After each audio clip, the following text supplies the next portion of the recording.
My name is Randy Mayu, and we have done this for over a dozen years. And we have taken one book a month, and we deal with issues of social justice and poverty and racism, and we do a deep dive into all of these books. And Gerald Britt and I and Larry James talk about how to choose the books for the year.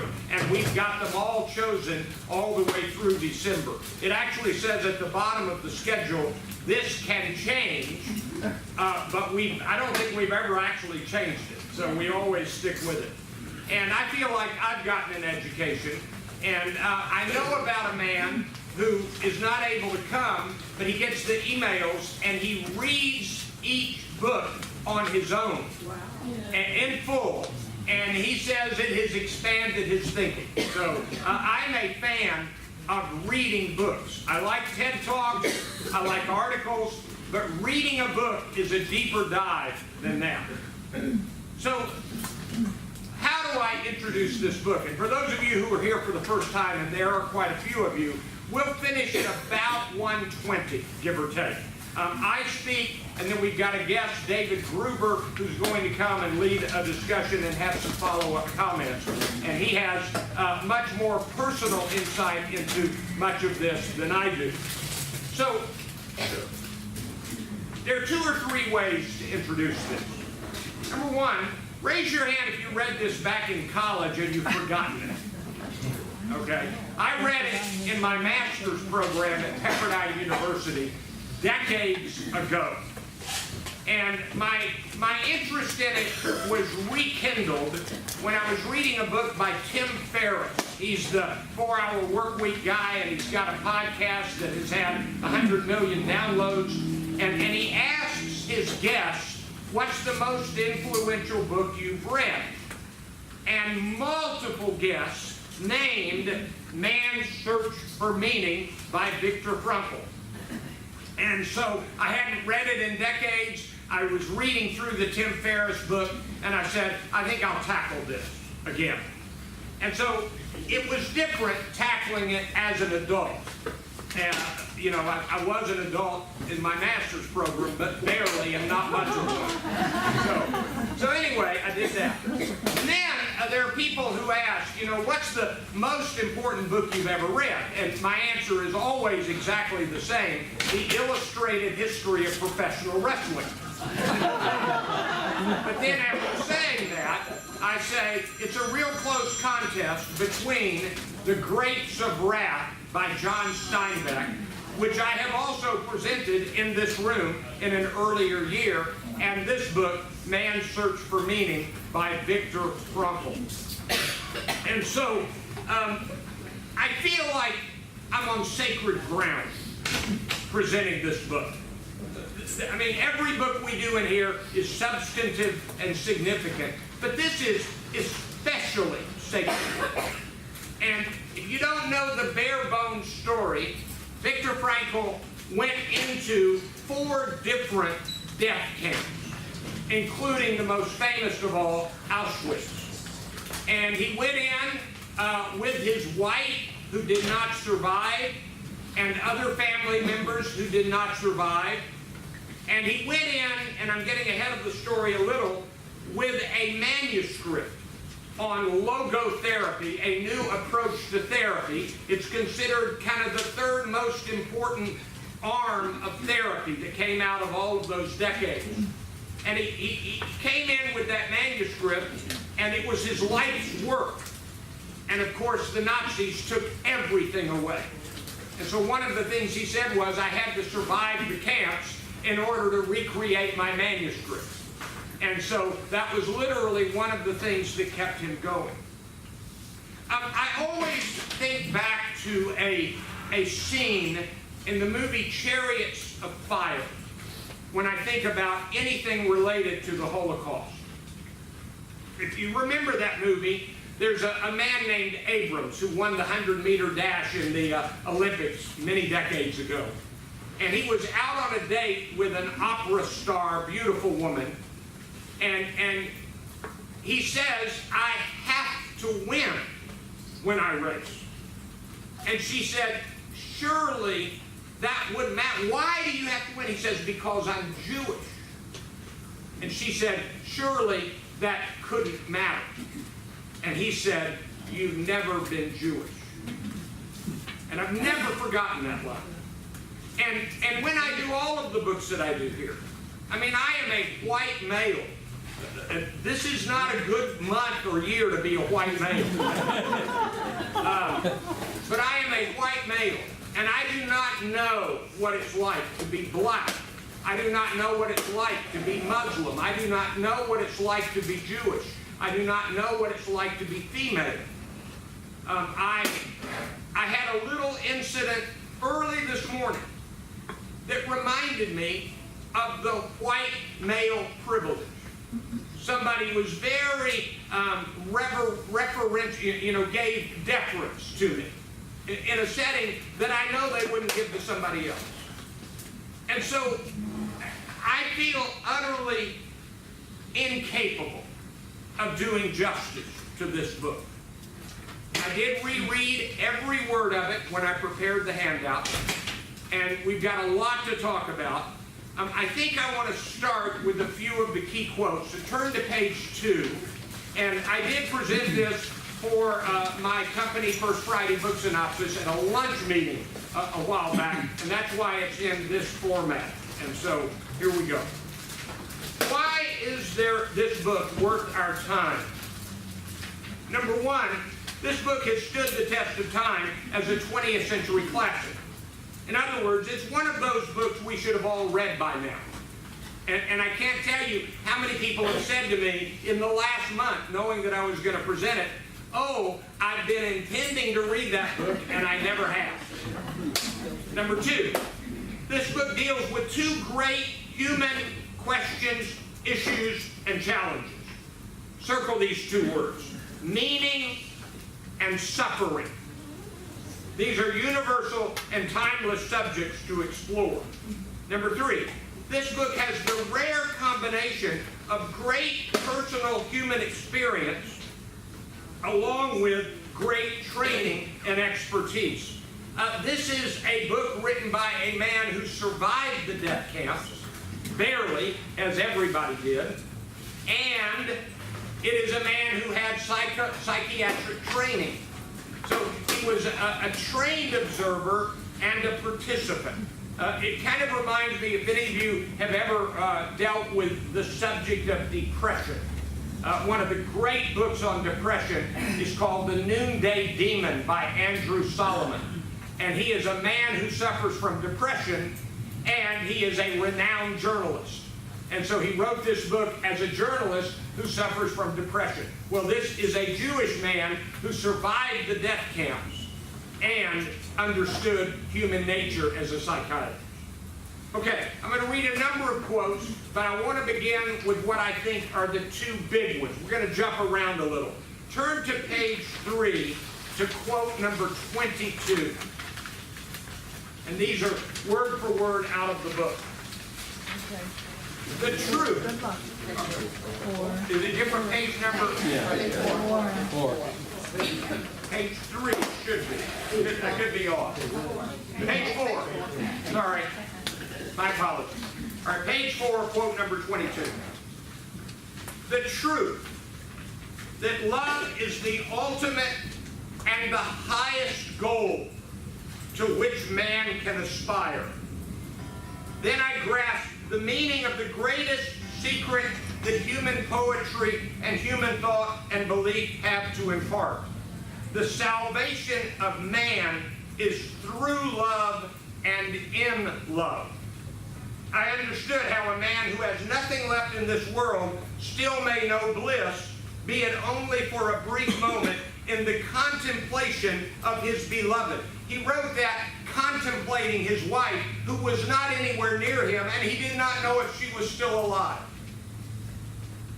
In a position of utter desolation, when man cannot express himself in positive action, when his only achievement may consist in enduring his sufferings in the right way, an honorable way, in such a position, man can, through loving contemplation of the image he carries of his beloved, achieve fulfillment. For the first time in my life, I was able to understand the meaning of the words. The angels are lost in perpetual contemplation of an infinite glory. I knew only one thing, which I had learned well by now. Love goes very far beyond the physical person of the beloved.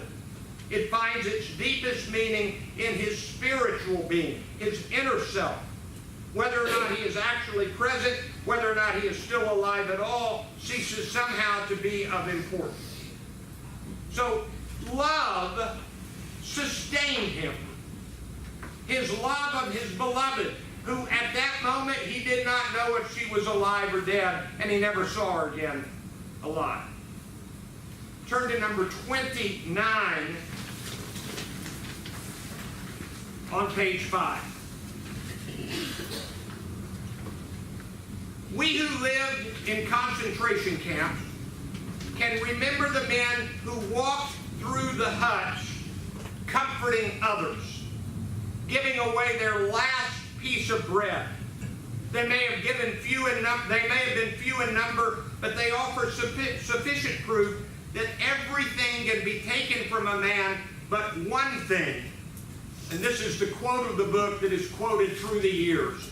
The last of the human freedoms cannot be taken away.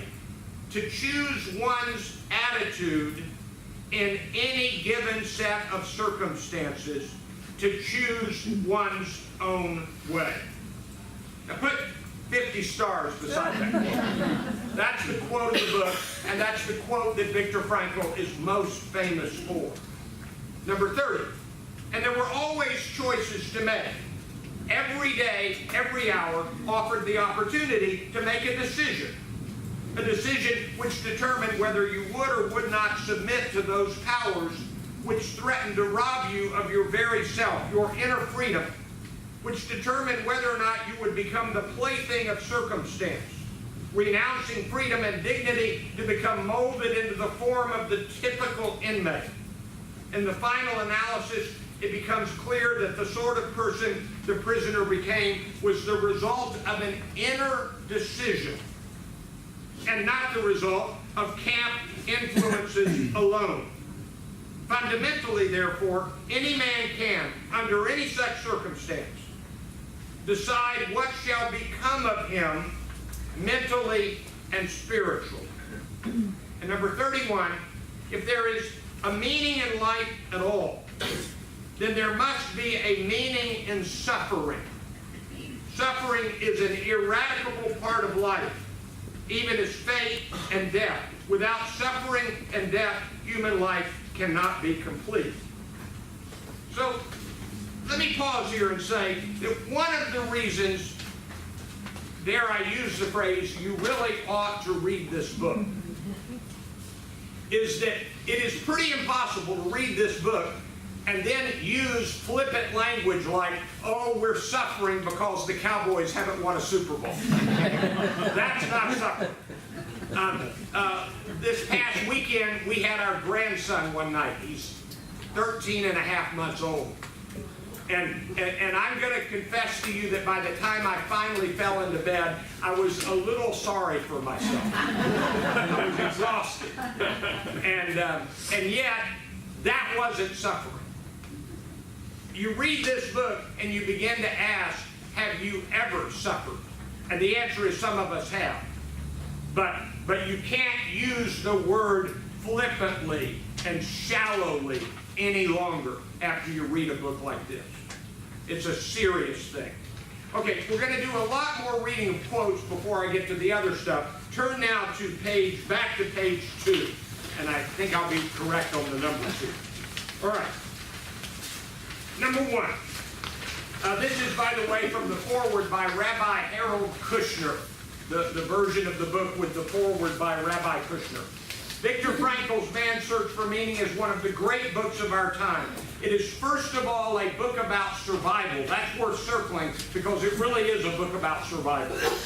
But his account in this book is less about his travails, what he suffered and lost, than it is about the sources of his strength to survive. And Frankl, number 2, approvingly quotes the words of Nietzsche: he who has a why to live to live for can bear almost any how. But Frankel's concern is less with the question of why most die than it is with the question of why anyone at all survived. And at this point, I need to remind you of something. The percentage of people who survived the death camps was very small. But you have to understand that the percentage of survivors was intended to be zero. These were not work camps, these were death camps. And the Nazis had every intent to have nobody come out of those camps alive. And so, once you grasp that, as a person in the camps, the fact that any of them survived is miraculous beyond description. Okay, turn to page 3. This is from the preface to the 1992 edition, number 5. I do not at all see in the bestseller status of my book an achievement and accomplishment on my part, but rather an expression of the misery of our time. If hundreds of thousands of people reach out for a book whose very title promises to deal with the question of a meaning to life, it must be a question that burns under their fingernails. Number 6, don't aim at success. The more you aim at it and make it a target, the more you are going to miss it. For success, like happiness, cannot be pursued. It must ensue, and it only does so as the unintended side effect of one's dedication to a cause greater than oneself, or as the byproduct of one's surrender to a person other than oneself. Happiness must happen, and the same holds for success. You have to let it happen by not caring about it. So, and now we get to the original book. It was published in, I think, German. Is that right? Somebody help me, is that right? Published in another language, a European language. He wrote it in 9 days. And it was published in 1946, I think it was. Number 7. This tale is not concerned with the great horrors which have already been described often enough, though less often believed, but with the multitude of small torments. It will try to answer this question. How was everyday life in a concentration camp reflected in the mind of the average prisoner? When we get to the later part of my handout, I've got a list of realities of the camp that's just breathtaking. Number 8. Thus, it is not so much concerned with the sufferings of the mighty, but with the sacrifices, the crucifixion, and the deaths of the many, of the great army of unknown and unrecorded victims. I was talking to Gerald Britt a few minutes ago. In the Dallas Morning News 8 to 10 days ago, there was an article about lynchings in Denton in the 1920s. The article said the Ku Klux Klan was active in Denton, but the newspaper said the Ku Klux Klan is not active in North Texas. And then, in another page of the newspaper, it had ads for going to Klan gatherings. And there were 2 African Americans lynched in Denton around 1920, and here's how they reported it. 2 Negroes were lynched. End of discussion. No names, no perpetrators. 2 Negroes were lynched. It's the unknown and the unrecorded victims. The memorial in Montgomery by the Equal Justice Initiative of all of the lynching victims, and they're trying to recreate their names. Well, the people dying in the camps, unknown and unrecorded. Number 11. There was neither time nor desire to consider moral or ethical issues. Every man was controlled by one thought only: to keep himself alive for the family waiting for him at home, and to save his friends. With no hesitation, therefore, he would arrange for another prisoner another number to take his place in the transport. Here's the story. When prisoners were taken from Camp A to Camp B, they knew they were being taken to their death. And they did everything they could to make sure they stayed and somebody else got the seat. And so that's what that paragraph is about. Number 15, I'm going to read a bunch of these. 1 5-ounce piece of bread was our only food in 4 days. Nearly everyone in our transport lived under the illusion that he would be reprieved, that everything would yet be well, but in their heart of hearts they knew better. While we were waiting for the shower, our nakedness was brought home to us. We really had nothing now except our bare bodies, even minus hair. All we possessed literally was our naked existence. Somewhere it is said that man cannot exist without sleep for more than a stated number of hours. Quite wrong. I would like to mention a few similar surprises of how much we could endure. We were unable to clean our teeth, and yet in spite of that and a severe vitamin deficiency, we had healthier gums than ever before. Turn to page, whatever's next, page 4. Now, they would ask people to go to work. And if you didn't look up to it, you got killed. So, number 19, if you want to stay alive, there is only one way: look fit for work. If you even limp, because let us say you have a small blister on your heel, and an SS man spots this, he will wave you aside, and the next day you are sure to be gassed. Therefore remember, shave, stand, and walk smartly. Then you need not be afraid of gas. So that's the reality they dealt with. All right? Number 24. Put a star beside 24. Humor was another of the soul's weapons in the fight for self-preservation. And so they relied on humor. And I'll talk a little bit more about that in a minute. Number 25, we were grateful for the smallest of mercies.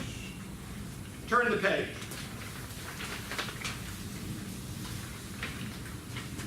Number 32 is tough. You may remain brave, dignified, and unselfish. Or in the bitter fight for self-preservation, he may forget his human dignity and become no more than an animal. Here lies the chance for a man either to make use of or to forgo the opportunities of attaining the moral values that a difficult situation may afford him. And this decides whether he is worthy of his sufferings or not. It is true that only a few people are capable of reaching such high moral standards. Of the prisoners, only a few kept their full inner liberty and obtained those values which their suffering afforded. But even one such example is sufficient proof that man's inner strength may raise him above his outward fate. When you read that passage, you might go back and think about the book by Elie Wiesel called Night. And there is a scene in Night, and boy is this from memory, I haven't read this in decades, but there's a scene from Night where a teenage boy kills his own father for a piece of bread. Imagine that. But what Frankel says is, you had some teenage boys who needed the bread who protected the other. So there were moments of transcendence. And so look at number 36. I quoted from Nietzsche, that which does not kill me makes me stronger. Turn to page, whatever's next, 6.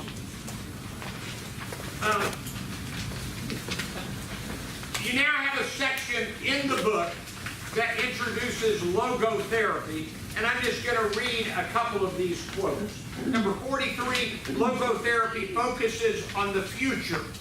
That is to say, on the meanings to be fulfilled by the patient in his future. It's a meaning-centered psychotherapy. Remember, he developed this before the camp. According to logotherapy, this striving to find a meaning in one's life is the primary motivational force in man. That's a whopping premise. Underline that. It's the primary motivational force in man, the search for meaning. Man's search for meaning. Number 47, it can be seen that mental health is based on a certain degree of tension.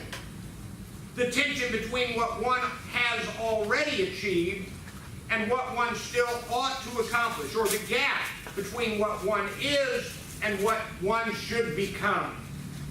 And number 52, how does one find meaning? The first is by creating a work or by doing a deed. The second is by experiencing something or encountering someone. In other words, meaning can be found not only in work, but also in love. Okay, we're going to take 60 seconds, turn to the person next to you, and discuss one of the quotes we've read. Ready? Go. 60 seconds.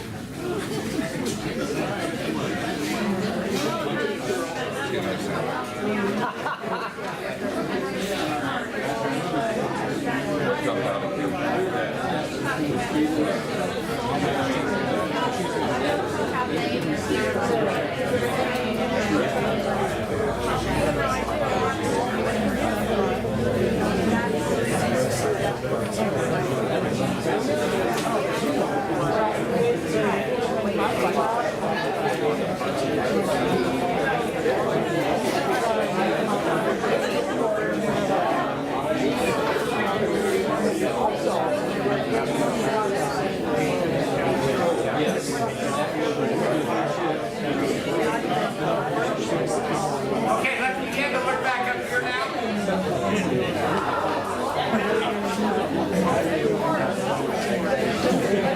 Let me be a little more assertive. Let's look back up here. Turn to page 7. Turn to page 7. I've already read the quote on the left, that we who lived in concentration camps can remember the men who walked through the huts, comforting others, giving away their last piece of bread. Man's search for meaning makes one clear and compelling point. People need meaning to keep living. And in a minute, you're going to see a couple of items from the experience that explains this. This search for meaning leads to a different meaning for each person. It's not everybody having the same meaning. But finding that meaning is essential for life itself. Okay. On the right, about Viktor Frankl, he was a doctor, neurologist, and psychiatrist, founded logotherapy, spent time in multiple different camps. He wrote Man's Search for Meaning in 9 days, and it was German, published in 1946. English version came out in 1959. He first introduced the book to be published anonymously. He didn't give his name at first, when it was first published. He said, I was number 119,104, and most of the time I was digging and laying tracks for railway lines. That was his job in the camp. Digging and laying tracks for railway lines. Why is this a great book? This book has appeared in lists of the most influential books of the 20th century, frequently cited as a book having a profound and lasting influence on its readers. But here's what I think. If you read this book, everything else you're worrying about sort of fades. This is stuff that is the stuff of real struggle. What is this book? Well, number one, it's an account of his reflections and observations about the human struggle of the people he observed in his time in concentration camps. And yes, his own observation about his own experiences. Number two, from the 1992 preface, I therefore felt responsible for writing down what I had gone through, for I thought it might be helpful to people who are prone to despair. And though he does not say it, let's remember there are people who say there was no killing of millions of Jews, which is, I don't even know. And number three, this book is a concise description of the key elements of logotherapy. Now, note his manuscript, his life work, was taken from him. He had to recreate it. He had to, circle that phrase, he had to. That task kept him alive. He kind of wrote it in his head over and over. And finally, when he got out, he recreated it and wrote the other part of the story in 9 days. All right. I've tried to pull out the realities of the camp. And I've got a few items. Number one, the inmates were stripped of every human identifier. They lost their clothing, all of their possessions, their hair, their bodies were shaved entirely, and their names, they were given numbers and always called by their numbers. I'm going to tell you a story about Florence. In about 1974, I lived in Los Angeles, and I had a part in responding to people who had written into a Christian television program to go see about their needs. And I knocked on the door of Florence. And I ended up going back a number of times. This is in Los Angeles. She never left the house. Never. She was afraid of everybody. It took her many visits for her to trust me a little. And after a number of visits, she rolled up her sleeve and showed me the number. I'd never seen one. And I mean, I guess Florence was the one who said the ripple effects, long term, never go away. Never go away. Number two, there was inadequate nutrition, medicine, personal hygiene. Every human comfort was withheld from the inmates. And let me remind you, this is different than the fires sweeping down Malibu and you rush out of the house to get to a safe place grabbing one picture of it. I mean, these are people who had everything taken away because they were Jewish. That's the reason. Number three, the struggle was the struggle to keep going or to give up and face certain death. Number four, this book describes the surprising power and apparent deep human need for artistic expression. This was fascinating. He described how these frail bodies that were basically skeletons would push the beds off to the side and create a stage, and he said, quote, a cabaret was improvised from time to time. And there was a deep appreciation in the inmates of the beauty of nature, but they would put on little entertainments. The other night, my wife and I'm going to be honest, I said I can't watch another cable news show. And I heard an interview, and we went on Netflix and we watched Bathtubs Over Broadway. Whatever you're doing, watch Netflix, Bathtubs Over Broadway. It's a documentary done by a former David Letterman humor writer about industrial musicals. Tony Randall was in some. Tony Award-winning people were in them. It was an escape from cable news. And I thought of that when I reread this before I came to you. All right, number five, the book describes, put a circle beside number five, star this one. The book describes the signal of the cigarette. When an inmate would stay in the cabin and smoke a cigarette, they were used to trade with and all sorts of things. When he smoked it, that was the signal that he'd given up. He would soon die after that. So to smoke a cigarette was, I'm dying now. More important, the cigarettes could be exchanged for 12 suits, and 12 suits were often a very real respite from starvation. There was always, number 6, a mad scramble for anything salvageable or better from the body of the dead. When a person died, they all grabbed his shoes or any piece of clothing or finding anything he had squirreled away. Number 7, and just a word about the horror of the pointed finger. One at least had to look healthy enough to work, or the finger pointed to death. His right hand was lifted, and with the forefinger of that hand he pointed very leisurely to the right or the left. None of us had the slightest idea of the sinister meaning behind that little movement of a man's finger pointing now to the right and now to the left, but more frequently, far more frequently, to the left. That was death. And a word about the spread of information within the camp. Somehow within the camp they learned, don't go to Malthusen. It was to be feared. And there was something in the news recently about somebody connected to Malthusen, and in the book Willful Blindness, there is a chilling account of the way they murdered the Jewish people in Malthusen.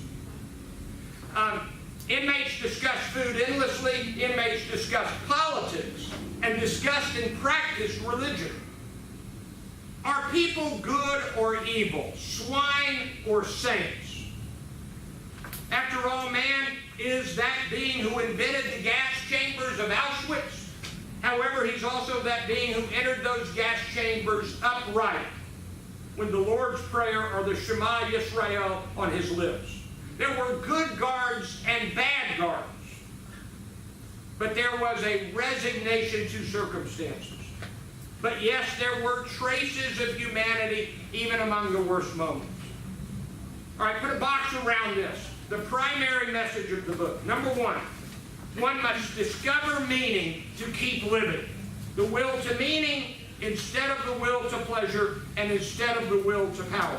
Message 2, one has little control over what might happen, but the individual has the freedom to choose how he or she will respond to the situation, to choose one's attitude in any given set of circumstances, to choose one's own way. You got lots in there that remind you of Maslow, physiological need, you become an animal. What does this mean? Woe to him who saw no more sense in his life, no aim, no purpose, and therefore no point in carrying on. Life ultimately means taking the responsibility to find the right answer to its problems and to fulfill the tasks which it constantly sets for each individual. A man who becomes conscious of the responsibility he bears toward a human being who affectionately waits for him or to an unfinished work will never be able to throw away his life. He knows the why for his existence, and now he can bear the how. So you strive to find and discern meaning in each moment of each day. And meaning is connected to doing.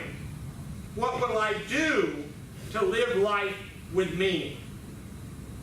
And so he says we need a second statue. I recommend that the Statue of Liberty on the East Coast be supplemented by a statue of responsibility on the West Coast. And then, I don't have time to elaborate, but a warning about boredom, the modern existential vacuum, and the threats that come with addiction, alcoholism, suicide. He basically says when addiction rises, suicide rises because meaning is lost. Turn to page 9.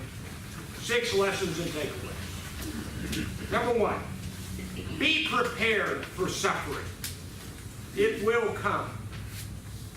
Number 2, find your meaning and know your meaning in the tasks of your day every day.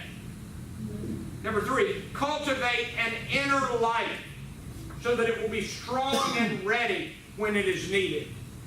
Number 4, don't ever be surprised at the evil men do to one another. Number 5, cherish the small moments of humanity in the midst of the worst of any moment. And number 6, practice and cherish love and service.